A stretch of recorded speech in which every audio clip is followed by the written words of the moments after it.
Right now in Pinellas County, leaders estimating $2 billion in damage to residential areas. There is a boil water notice in effect there, St. Pete Beach and Tierra Verde. Tonight, Duke Energy says everyone on the barrier islands capable of getting power will have their lights back on just before midnight Saturday.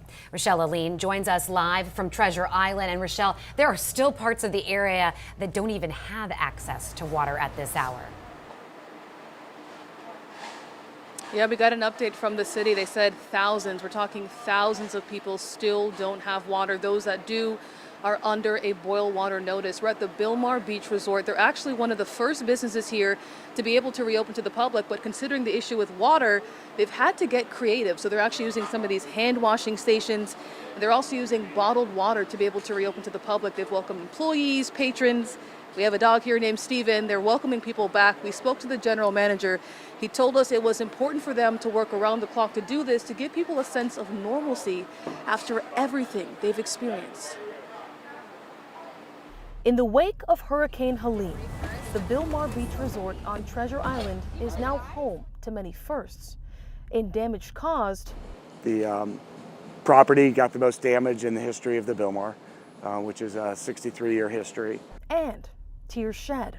That's employees where I get hung up. But even in the midst of 27 rooms destroyed, at least a dozen postponed or canceled weddings, and an estimated $10 million in total damage, they're also home to hope.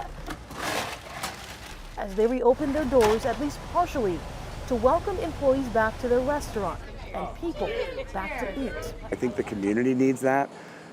We're tired of eating peanut butter and jelly. It's a feeling the city's mayor says they're going to need as they rebuild. Pretty much every home on Treasure Island has suffered a tragic loss. And as they do, they're reminding folks that the rules of recovery have changed because of FEMA's 50% rule. If your home was damaged more than 50% of the value of the structure, you have to either lift it up, the existing structure, or tear it down and build a new one. Treasure Island will look completely different than it does now in several years, because I think there's going to be people that just want to leave the neighborhood because they don't want to ever go through something like this again.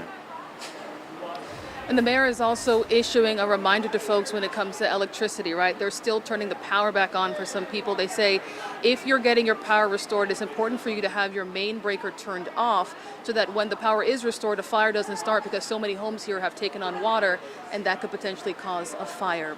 For now in Treasure Island, Helene, 10 Tampa Bay.